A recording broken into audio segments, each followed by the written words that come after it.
Hello friends, जय हिंद। This is Shweta. Welcome to my YouTube channel Gyankunj with Shweta में आपका स्वागत है।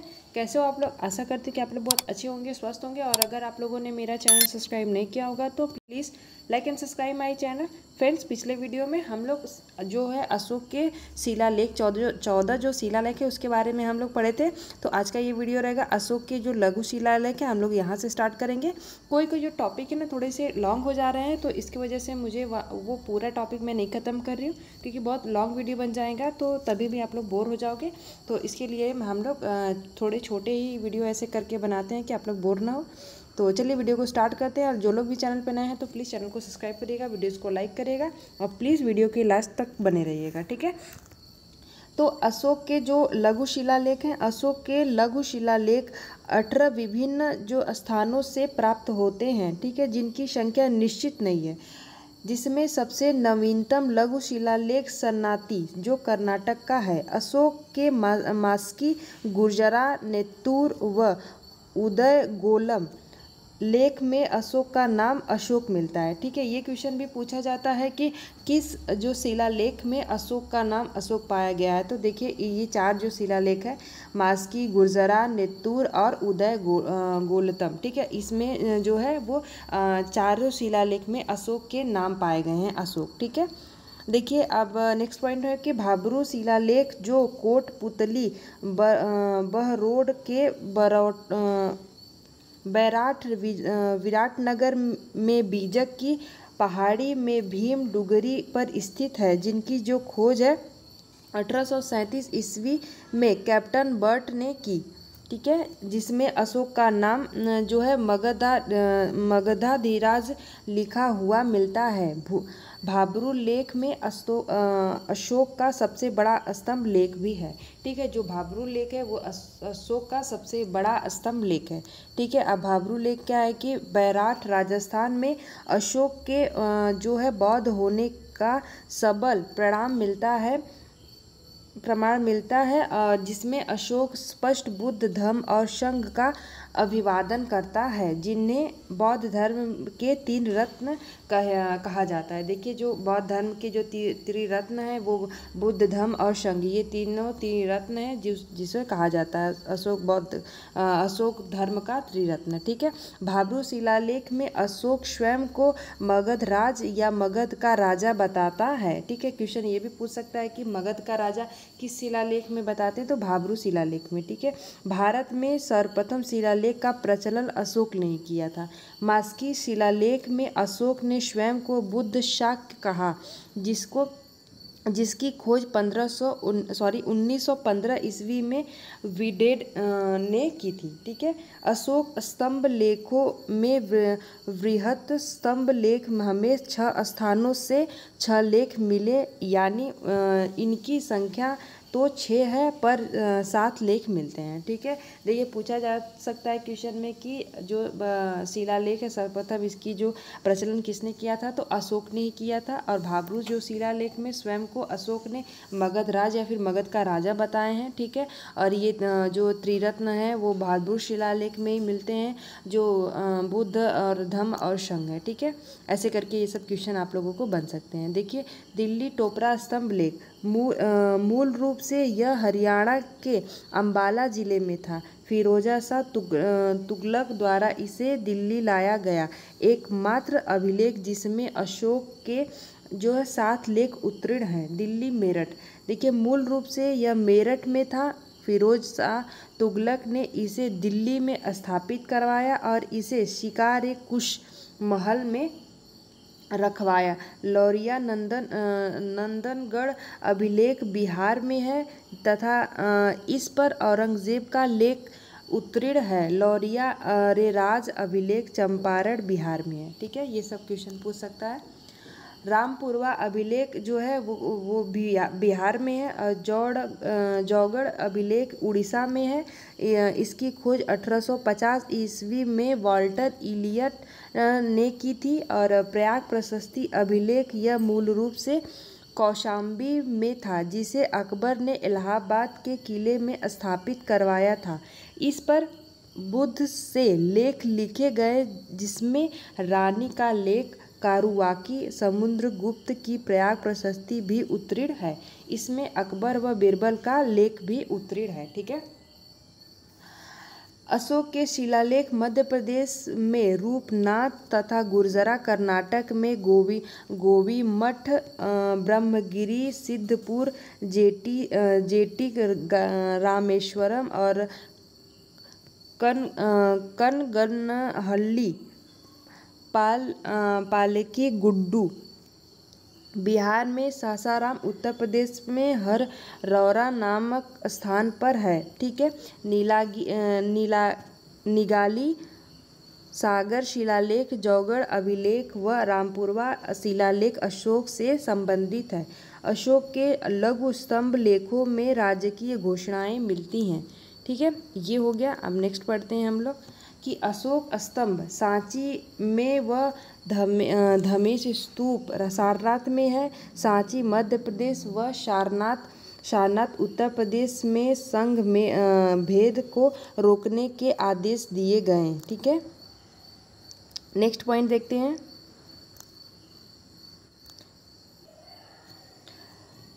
निगाली सागर अभिलेख में अशोक ने अपने राज्याभिषेक के 14वें वर्ष में कनक मुनि से स्तूप का जीर्णोद्धार करवाया।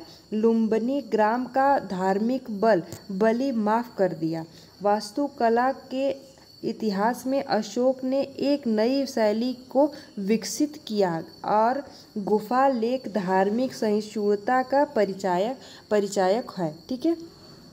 बराबर की पहाड़ी में अशोक ने 4 गुफाओं का निर्माण करवाया था जो कर्ण गुफा, सुदामा चौपार तथा विश्व झोपड़ी गुफा थी। आजीवक संप्रदाय के भिक्षुकों को दान में दी गई।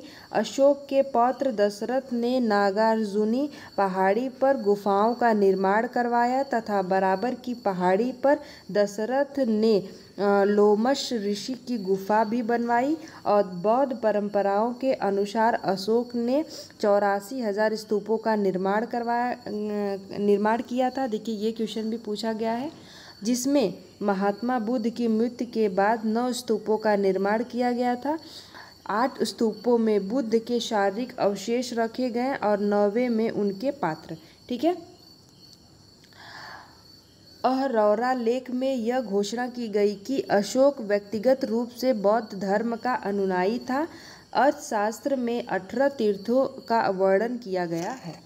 ठीक है। आप देखिए, ये जो है वो मौर्यकालीन उच्चाधिकारियों का वो तीर्थ है। ठीक है। ये तीर्थ संबंधी विभाग है और ये तीर्थ है। ठीक है। जैसे जो प्रधानमंत्री और पुरोहित हैं वो प्रधान धर्माधिकारी हैं, सेनापति जो हैं युद्ध विभाग मंत्री हैं, ऐसे करके ये सब है। आप लोग इसको देख लीजिएगा। अब देखिए, हम लोग इसको पढ़ते हैं कि मंत्रिपरिषद के नीचे द्वितीय श्रेणी के अधिकारी थे जिन्हें अध्यक्ष कहा जाता था। अर्थशास्त्र में 26 अध्यायों का उल्लेख है। अर्थशास्त्र में प्रमुख 4 व्यापारिक राजमार्गों का भी वर्णन है। कौटिल्य बताते हैं कि उत्तरापथ की अपेक्षा दक्षिणापथ अधिक महत्वपूर्ण थे। अशोक के समय प्रांतों की संख्या को 4 से बढ़ाकर 5 की गई थी।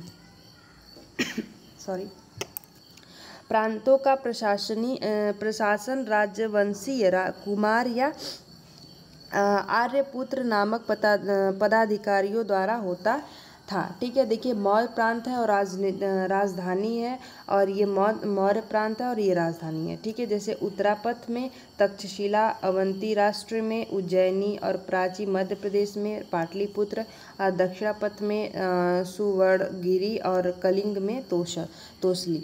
देखिए, प्रांतों को चक्र कहा जाता था। प्रांतों का विभाजन जो है वो विषय में किया गया था जो विषयपति के अधीन होते थे। जिले का प्रशासनिक अधिकारी शासन स्थानिक था जो समाहर्ता के अधीन था। मेगास्थनीज के अनुसार नगर का प्रशासन जो है 30 सदस्यों का एक मंडल करता था जो 6 समितियों में विभाजित था। प्रत्येक समिति में 5 सदस्य होते थे। ठीक है। आप देखिए, ये नगरीय प्रशासनिक समिति व उनके कार्य हैं। ठीक है। प्रथम समिति जो है उनके कार्य जो है उद्योग शिल्पों के लिए है, और जो द्वितीय है वो विदेशियों की देखभाल के लिए है। तृतीय समिति जो है जन्म मरण के लिए है, और चतुर्थ समिति जो है व्याकरण वाणिज्य के लिए है, और पंचम जो है समिति जो है वस्तुओं की विक्रय के लिए है, और छठी जो है बिक्री कर के लिए। ठीक है, अब देखिए ये जो है बिक्री कर के रूप में मूल्य का 10वां भाग वसूला जाता था। ठीक है, नेक्स्ट पॉइंट है कि एग्रोनोमाइक मेगास्थनीज के अनुसार मार्ग निर्माण अधिकारी था। सैन्य व्यवस्था में मेगास्थनीज के अनुसार सैन्य विभाग जो है 6 समितियों में विभक्त था, और प्रत्येक समिति में 5 सदस्य होते थे। सैनिक प्रबंधन की देख रेख करने वाला अधिकारी अंतपाल कहलाता था, और सैन्य विभाग का सबसे बड़ा अधिकारी सेनापति होता था। प्लिनी नामक यूनानी लेखक के अनुसार चंद्रगुप्त की सेना में कितने 6 लाख पैदल सिपाही और 30,000 जो घुड़सवार थे और 9,000 जो है हाथी थे। मुद्रा विभाग का अधिकारी जो है लक्षणाध्यक्ष, कृषि विभाग का अधिकारी जो है सीताध्यक्ष, और व्यापारिक कर विभाग का अधिकारी जो है शुक्लाध्यक्ष, और खान विभाग का अध्यक्ष जो है वो काराध्यक्ष, और व्यापारिक मार्ग विभाग का अधिकारी जो है वो संस्था अध्यक्ष, पासपोर्ट विभाग का अध्यक्ष जो है मुद्रा अध्यक्ष कहलाते थे। ये सभी आपको कहीं पूछ सकता है, वैसे ज़्यादा डिटेल में पूछेगा तब वैसे वो उतने इम्पॉर्टेंट नहीं है। और देखिए ये सैन्य समिति और उनके कार्य हैं। ठीक है, जैसे देखिए ये समिति है, प्रथम जो है वो उनके कार्य जो है जल सेना का निरीक्षण करना, और द्वितीय समिति जो है उनका यातायात व जो है रसद सामग्री का निरीक्षण करना, और तृतीय जो है वो पैदल सेना का निरीक्षण करता है, और जो चतुर्थ है वो अश्व सेना का निरीक्षण करता है, पंचम गज सेना का निरीक्षण, और जो छठा है वो रण सेना का निरीक्षण करता है। ठीक है, अब देखिए मेगास्थनीज में भारतीय समाज को 7 भागों में विभाजित किया। पहला जो है वो दार्शनिक है, पहला जो है वो दार्शनिक है, दूसरा जो है व्यापारिक, तीसरा किसान, चौथा कारीगर या फिर चरवाह, और पांचवा जो है वो सैनिक है, और छठा है मंत्री व परामर्शदाता, और सातवां है गुप्तचर। ठीक है, अर्थशास्त्र के गुप्तचर को गूढ़ पुरुष कहा गया है, और एक ही स्थान पर रहकर कार्य करने वाले गुप्तचर को संस्था कहा जाता था। एक स्थान से दूसरे स्थान पर भ्रमण करके कार्य करने वाले को गुप्तचर को संचार कहा जाता था। ठीक है, जो उसी स्थान पे रह के कार्य करे उनको संस्था, और जो वहाँ पे मतलब भ्रमण करके जो कार्य करे उसको संचार कहा जाता था। ठीक है, मौर्य शासन में पुरुषों के साथ महिला अंग रक्षक भी होती थी। अर्थशास्त्र में भूमि छिद्र न्याय का वर्णन किया गया है, और सरकारी भूमि को शीता भूमि कहा जाता था। बिना वर्षा के अच्छी खेती होने वाली भूमि को अदेव मात्रक कहा जाता था। शीता अध्यक्ष कृषि के अधिकारी थे। एरियन ने गुप्तचरों को ओवरसीयर तथा स्ट्रेबो के ने इंस्पेक्टर कहा है। गुप्तचर विभाग एक पृथक अमात्य के अधीन रखा गया, जिसे मात्यस्पर्श कहा गया। समाज में वैश्यावृत्ति प्रचलित थी तथा इसे राजकीय संरक्षण भी प्राप्त था। स्वतंत्र रूप से वैश्यावृत्ति करने वाली महिला रूपाजीवा कहलाती थी, और इसके कार्यों का निरीक्षण गणिताध्यक्ष करता था। ठीक है, संभ्रांत घर की स्त्रियां जो है प्रायः घर के अंदर ही रहती थी। कौटिल्य ने ऐसी स्त्रियों को निष्कासिनी कहा। ठीक है, मौर्य शासन जो है 137 वर्षों तक रहा। भागवत पुराण के अनुसार मौर्य वंश के 10 राजा हुए, जबकि वायु पुराण के अनुसार 9 राजा हुए। मौर्यकालीन अर्थव्यवस्था में दासों का महत्वपूर्ण योगदान था। मेगास्थनीज के अनुसार मौर्य काल में दास प्रथा नहीं थी, और मौर्य शासन में दो प्रकार की न्यायिक व्यवस्था थी, जिसमें धर्म स्थानीय व्यवस्था एवं कंटक शोधन न्यायालय थे। राजुक को क्षेत्रीय न्यायाधीश गणराज्य न्यायाधीश कहते थे और मौर्य वंश का अंतिम शासक बृहदत्त था। इसकी हत्या जो है इसके सेनापति पुष्यमित्र शुंग ने 185 ईसा पूर्व में कर दी और मगध पर शुंग वंश का नींव डाली। ठीक है, अब ये जो मौर्य काल जो है वो समाप्त हो गया था। और इसके जो है देखिए ये नेक्स्ट जो है टॉपिक है मौर्योत्तर काल। ठीक है, इस काल में क्या हुआ था देखिए, इस बृहद्रथ को मारने के बाद जो है यहाँ से शुंग वंश नींव डाल दिया था अपना।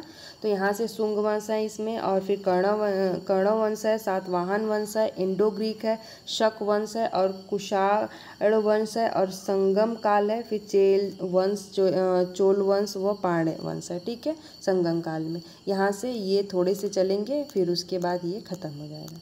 ठीक है, यहाँ तक है बस। शक वंश, कुषाण, इसमें जितने भी आपको टॉपिक में बताई यहाँ तक है। तो चलो हम लोग इसको देख लेते हैं। ठीक है, मौर्योत्तर काल। तो मौर्योत्तर काल में क्या है कि फर्स्ट में यहाँ तक तो हम लोग देख लें। देखिए, शुंग काल हम लोग पढ़ते हैं 185 से लेके मतलब 75 ईसा पूर्व तक। ठीक है, देखिए बाणभट्ट ही हर्षचरित के अनुसार पुष्यमित्र शुंग के अंतिम मौर्य शासक बृहद्रथ की हत्या कर दी। ठीक है, पुष्यमित्र शुंग वंश के संस्थापक हैं जो पुष्यमित्र शुंग। ये क्वेश्चन भी पूछा जाता है। ये सब इसमें जितने भी रहेंगे ना, जितने भी ये वंश हैं, इसमें से बस आप लोगों को कौन से वंश का कौन संस्थापक है और उसके बाद कौन आया, यही आप लोगों को पूछ सकता है। ठीक है, तो हम पढ़ते हैं।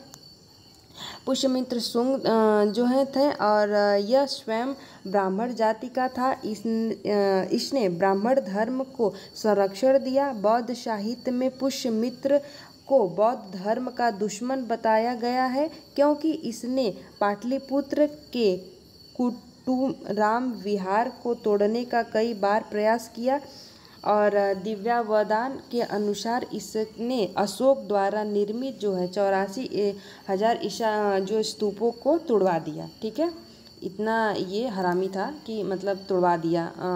पहले के इतने स्तूप बने हुए थे, अगर आज रहते हैं तो कितना हम लोगों का वो होता। ठीक है, तो ऐसे ऐसे राजा थे उस टाइम के। नोट में देखिए कि इस वंश की उत्पत्ति के बारे में कोई निश्चित जानकारी नहीं है। संभवतः शुंग उज्जैन प्रदेश के थे, जहां इनके पूर्वज मौर्यों की सेवा में थे और सेनापति के रूप में थे। ठीक है, अब पुष्यमित्र ने 2 अश्वमेध यज्ञों का आयोजन करवाया था, जिसकी पुष्टि पतंजलि के महाभाष्य से होती है। पतंजलि को अश्वमेध यज्ञों का पुरोहित बताया गया है। ठीक है, पतंजलि को ही अश्वमेध जब यज्ञ पुष्यमित्र करवाए थे तो उसी को पुरोहित बताया। ये भी क्वेश्चन पूछा गया है। ठीक है, शुंग वंश के समय इंडो ग्रीक यवनों शासक मिनांडर ने आक्रमण किया, जिसको पुष्यमित्र ने पराजित किया और जिसकी जानकारी गार्गी संहिता में मिलती है। पतंजलि की जो पुस्तक है योग दर्शन योग सूत्र महाभाष्य पाणिनि के अष्टाध्यायी पर टिका है। ठीक है, अब देखिए ये भागभद्र जो है शुंग वंश का 9वां शासक था। इसके दरबार में इंडो ग्रीक शासक इंटियोल कीडास का दूत हेलियोडोरस आया था और तथा इसका जो भागवत धर्म को स्वीकार किया। हेलियोडोरस ने विदिशा के बेसन नगर में गरुड़ स्तंभ स्थापित करवाया। देवभूमि शुंग वंश का अंतिम शासक था। इस समय शुंग वंश की राजधानी जो है विदिशा था और सांची स्तूप का विस्तार भी इसके समय में हुआ। इसकी हत्या जो है वो 73 ईसा पूर्व में वसुमित्र कर्ण वासुदेव ने कर दी थी। कर्ण वंश के अंतिम शासक सुशर्मी थे। नोट, जो कर्ण वंश के संस्थापक है वासुदेव कर्ण थे। ठीक है, आप देखिए यहाँ से शुंग वंश जो है वो ख़त्म हो गया, पुष्यमित्र शुंग का जो है वो शुंग वंश ख़त्म हो गया था।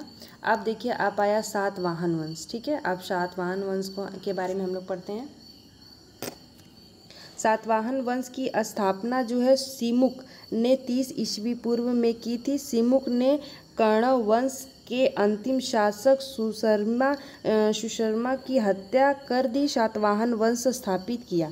ठीक है, यह एकमात्र सत्तात्मक समाज वंश था क्योंकि नाम के आगे माता के गोत्र का वर्णन है। ठीक है, इसके बाद देखते हैं सातवाहनों ने जो अपनी राजधानी है प्रतिष्ठान में स्थापित की। ठीक है, नेक्स्ट पॉइंट देखते हैं।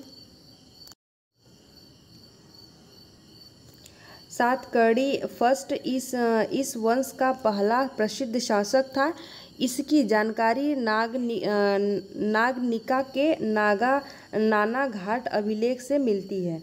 गाथा सप्तशती की रचना सातवाहन नरेश हाल ने ही की। ठीक है, यह प्राकृतिक भाषा का ग्रंथ था। सातवाहन नरेश हाल साहित्यकार एवं कवि भी थे। सातवाहन शासकों के समय प्रसिद्ध साहित्यकार गुणागढ़ भी थे। इन्होंने वृहत कथा की रचना की। सातवाहन वंश का महानतम शासक जो है वो गौतमीपुत्र सातकर्णी था और गौतमीपुत्र सातकर्णी ने वेंडु कटक स्वामी की उपाधि धारण की और नासिक अभिलेख में इन्हें एकमात्र ब्राह्मण कहा गया है। ठीक है, सातवाहनों ने अधिकांशतः शीशे के सिक्के चलाए। सातवाहन ये देखिए क्वेश्चन पूछा जाता है कि शीशे के जो सिक्के कौन से चलाएं, तो सातवाहन वंश। इसमें ज़्यादा क्वेश्चन आप लोगों के नहीं बनेंगे, जो है मैं पढ़ने को पूरा पढ़ती हूँ, लेकिन जो है आप लोग इसको नोट करते भी जाइएगा जो जो इम्पोर्टेंट पॉइंट है आप लोगों को लग रहा है। ठीक है, और वैसे मैं आप लोगों को बता भी रही हूँ। देखिए सिक्के चलाए। सातवाहन सिक्के का आयात रोम से करते थे और सातवाहन काल में चांदी व तांबे के सिक्कों का प्रयोग होता था। देखिए क्वेश्चन ये भी पूछ सकता है, जिसे कसाड़ पड़ कहा जाता था। ठीक है, ब्राह्मणों को सर्वप्रथम भूमिदान एवं जागीर देने की प्रथा का प्रारंभ सातवाहनों ने किया। सातवाहनों को पुराणों में आंध्र भृत्य कहा गया है। सातवाहनों ने अमरावती व नागार्जुन कोंडा के स्तूपों का निर्माण, अजंता एवं अलोरा की गुफाओं का निर्माण तथा कालय के चैत्य का निर्माण करवाया। सातवाहन वंश के शासकों को दक्षिणापति तथा उनके द्वारा प्रशासित प्रदेश को दक्षिणापत कहा जाता है। यज्ञ श्री सातकर्णी इस वंश का अंतिम प्रसिद्ध शासक था। इसके सिक्कों पर जहाज के चित्र मिलते हैं। ठीक है, अब ये देखिए सातवाहन वंश जो है ये जो वो कंप्लीट हो गया। ठीक है, हम लोग देखते हैं यहाँ पे क्या है, विदेशी आक्रमणों का भारत में आगमन। ठीक है, यहाँ से विदेशी जो आए, इंडो ग्रीक ये लोग जो आए यहाँ से ही आए थे। ठीक है, हम लोग इसके बारे में पढ़ते हैं कि विदेशी आक्रमणकारियों का भारत पर आक्रमण करने का क्रम है हिंद यूनानी, फिर पल्लव, शक पल्लव और कुषाण। देखिए बैक्ट्रियाई शासकों का इतिहास उनके सिक्के के आधार पर लिखा गया था। यूनानी वंश की दो शाखाएं थी, एक थी यूथेमेडस और एक थी यूक्रेटाइडस। ठीक है, यूथेमेडस शाखा के संस्थापक जो हैं वो डेमेट्रियस थे और यह प्राचीन शाखा है जिसकी राजधानी जो है साकल का जो है शालकोट थी। ठीक है, और डेमेट्रियस जो है वे ने अपने पिता की स्मृति में यूथीमेडिया नामक नगर बसाया। ठीक है, मिलिंद पन्हो नामक ग्रंथ में मिनांडर एवं बौद्ध भिक्षुक नागसेन के बीच साथ जो है वार्तालाप का संकलन है। ये भी क्वेश्चन में आया हुआ है, ये इम्पॉर्टेंट पॉइंट है। ठीक है, यूक्रेटाइडस को यूनानी स्रोतों में एशिया का संरक्षण कहा गया और भारत में सबसे पहले सोने के सिक्के यूनानियों ने ही जारी किए थे। देखिए क्वेश्चन ये भी पूछा जाता है कि सबसे पहले जो है किसने सोने के सिक्के भारत में चलाए थे, तो यूनानियों ने ही चलाया था। ठीक है। सिक्कों पर राजाओं के चित्र एवं तिथि लेखन की परिपाटी को यूनानियों ने शुरू किया और यूनानियों ने ही भारतीयों को हेलेनिस्टिक कला से परिचित करवाया, जिसमें बाद में भारत में गांधार शैली का रूप ले लिया। ठीक है। नोट में दिया गया कि गार्गी संहिता के अनुसार भारत ज्योतिष शास्त्र के लिए हमेशा यूनान का ऋणी रहेगा।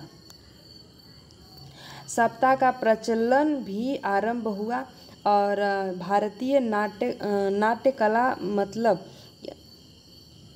कि भारतीय नाट्य कलाओं पर यूनानियों का प्रभाव पड़ा और विकसित भी हुआ। रंगमंच के पर्दे को यवनिका कहा जाता है। देखिए शक वंश है यहाँ पे। शक जो है वो भारत में यूनानियों के बाद शक आए और शक मूलतः मध्य एशिया से आए थे और शक चारागाह की खोज में भारत आए। भारतीय जो है साहित्य में इन्हें सिथियन कहा गया। चीनी साहित्य में शकों को सई या फिर सई वांग कहा जाता है और डेरियस के नक्श ए रुस्तम अभिलेख में जो है शकों का उल्लेख मिलता है। उज्जैन के एक स्थानीय राजा ने शकों को कुषाण शक के बाद हाँ ठीक है। देखिए शकों को 58 ईसा पूर्व में पराजित कर जो है वो विक्रमादित्य की उपाधि धारण की और शकों ने भारत में सत्ता शासन के 5 केंद्रों की स्थापना की। शकों का सबसे जो है प्रतापी राजा रुद्रदामन फर्स्ट था और यह संस्कृत प्रेमी था। चांदी के सिक्के शक शासकों की विशेषता है। शकों पर विजय के उपलक्ष्य में 57 ईसा पूर्व में एक नया संवत जो है विक्रम संवत के नाम से प्रारंभ हुआ। रुद्रदामन का जूनागढ़ अभिलेख संस्कृत भाषा का पहला बड़ा अभिलेख है। ठीक है। भारत में पहला पल्लव शासक माउस 90 ईसा पूर्व से 70 ईसा पूर्व का था। पल्लवों का मूल स्थान जो है वो ईरान था। देखिए क्वेश्चन ये भी शक कहाँ से आए थे, तो वो मध्य एशिया से आए थे। ठीक है। और इनको साहित्य में सिथियन कहा गया है, ये भी क्वेश्चन पूछा जाता है। और जो है ये रुद्रदामन शक के प्रेमी है। शक ने ही जो है वो चांदी के सिक्के का इनका जो है विशेष महत्व था।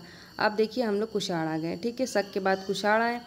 भारत में कुषाण वंश की स्थापना जो है कुजुल कडाफिसेस ने 15 ईस्वी में की। चीनी स्रोतों के अनुसार मध्य एशिया के यूची कबीले से थे। कुजुल कडाफिसेस के बाद वीम कडाफिसेस राजा बने तथा इन्होंने सोने व तांबे के सिक्के जारी किए। वीम कडाफिसेस शिव का अनुयायी था। इसके सिक्कों पर त्रिशूल, नंदी, डमरू के चित्र मिलते हैं।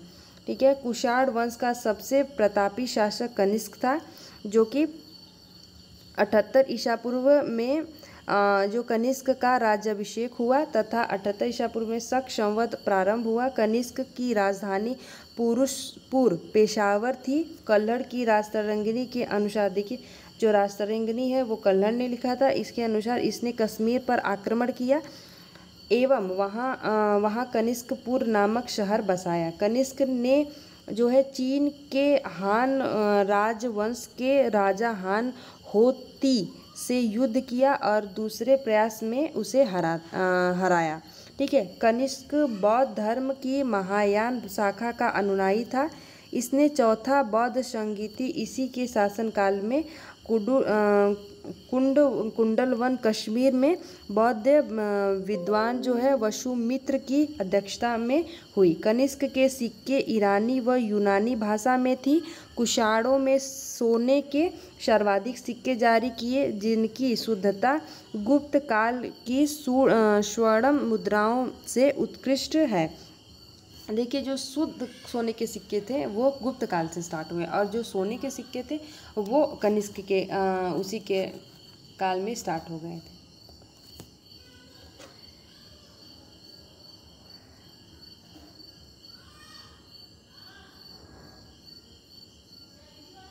कनिष्क के दरबार में महान दार्शनिक अश्वघोष रहता था। यह कनिष्क के राजकवि थे। अश्वघोष ने बुद्धचरित व सूत्रालंकार की रचना की। द्वैध शासन की अवधारणा को सर्वप्रथम कुषाण वंश ने अवगत कराया था। कनिष्क भारत का प्रथम शासक था जिसने बुद्ध की आकृति युक्त सिक्के जारी किए। भारत का कांट मिल्टन वॉल्टेयर के नाम से अश्वघोष को जाना जाता है। भारत में गांधार शैली का प्रचलन कुषाण वंश ने किया। इसे इंडो ग्रीक शैली के नाम से भी जाना जाता है। ठीक है। कुषाण शासक कनिष्क के समकालीन नागार्जुन अश्वघोष व वसुमित्र थे। नागार्जुन के माध्यमिक सूत्र ग्रंथ लिखा तथा नागार्जुन एक दार्शनिक भी थे और शून्यवाद का प्रतिपादन था। नागार्जुन को भारत का आइंस्टीन भी कहा जाता है। ठीक है। भारत का आइंस्टीन किसे कहा जाता है? तो नागार्जुन को कहा जाता है। ठीक है। जो है कनिष्क का राजवैद्य चरक था जिसने चरक संहिता की रचना की। देखिए चरक ने ही चरक संहिता की रचना की थी। भारतीय चिकित्सा शास्त्र का विश्वकोश कहा जाता है कहलाता है। विभाषा शास्त्र की रचना वसुमित्र ने की और बौद्ध धर्म का विश्वकोश विभाषा शास्त्र को कहा जाता है। पृथ्वी द्वारा सूर्य की परिक्रमा के लिए लगने वाले समय की गणना करने वाले जो भारतीय खगोल शास्त्री जो है वो कौन थे? वो भास्कराचार्य थे। ठीक है। कनिष्क की मृत्यु 102 ईस्वी में हो गई। हुविस्का कनिष्क के उत्तराधिकारी थे। कुषाण वंश का अंतिम जो शासक है वो वासुदेव था। वासुदेव शैव मतानुयायी था। वासुदेव प्रथम, कनिष्क द्वितीय वासकी और कनिष्क तृतीय हुविस्क आदि कुषाण वंश के शासक थे। ठीक है। नोट में दिया गया है कि कनिष्क ने तक्षशिला में सिरपक नगर की स्थापना की। देखिए कुषाणों के मृत के शासकों की मूर्तियां को मंदिर में रखा जाता था और कुषाण साम्राज्य में मार्गों पर सुरक्षा का प्रबंधन था जिसमें रेशम मार्ग पर नियंत्रण रखने वाले शासकों में सबसे प्रसिद्ध जो है वो कुषाण थे। रेशम मार्ग का जो प्रारंभ जो है कनिष्क ने करवाया था। इस समय वास्तुकला के क्षेत्र में सबसे अधिक विकास हुआ। सर्वाधिक जो है बुद्ध की मूर्तियों का निर्माण गांधार कला के अंतर्गत हुआ तथा गांधार कला के लिए तक्षशिला प्रसिद्ध है। और कनिष्क के काल में मथुरा शैली का भी विकास हुआ और मथुरा संग्रहालय में कुषाणकालीन मूर्तियों का संग्रह अधिक मात्रा में है। भारत में इथोपिया से हाथी दांत व सोना आता था। ठीक है। तो आप लोग देखिए जो इन्हीं के कनिष्क के काल में ही जो रेशम मार्ग का ये सब का नियंत्रण रखा गया था और सर्वाधिक विकास हुआ रेशम और जो है तक्षशिला प्रसिद्ध हुआ, संग्रहालय में रखा गया है। ये सब चीज़ें वास्तुकला में सबसे अधिक विकास हुआ। ठीक है। तो ये आप लोगों का जो है जो मरणोत्तर काल है ये सब आपका समाप्त हो गया। ठीक है। और विदेशी आक्रमणकारियों का भारतीय में आगमन ये भी आप लोग पढ़ चुके। ठीक है। तो ये वीडियो यहीं पे समाप्त करते हैं। आई होप कि आप लोगों को वीडियो अच्छा लगा होगा। तो प्लीज़ चैनल को सब्सक्राइब करिएगा, वीडियोस को लाइक करिएगा और प्लीज़ जो लोग भी इसका जो फर्स्ट पार्ट नहीं देखा है तो जाके चैनल पे आप लोग मेरे प्लेलिस्ट को चेक करिएगा। इससे रिलेटेड सारे ही वीडियोस हैं जो भी गवर्नमेंट एग्ज़ाम्स की तैयारी कर रहे हैं उनके लिए इम्पॉर्टेंट वीडियो हैं, तो प्लीज़ चेकआउट करिएगा। ठीक है। और प्लीज़ आप लोगों को ये PDF चाहिए होगा तो मैं इस वीडियो के डिस्क्रिप्शन बॉक्स में टेलीग्राम चैनल का लिंक दे दूँगी। आप लोग वहाँ से जाके इस PDF को डाउनलोड कर सकते हैं। ठीक है। तो ठीक है, तब तक के लिए आप स्टडी करते रहें। मिलते हैं नेक्स्ट वीडियो में। अब हम लोग आगे भी ऐसे ही करके अब मैं आप लोगों के लिए 50-50 का क्वेश्चन भी लाऊंगी, क्वेश्चन आंसर, जिससे आप लोगों का प्रैक्टिस भी चलता रहेगा। ठीक है, टॉपिक के साथ साथ। Thank you so much. Study करते रहिए। Thank you.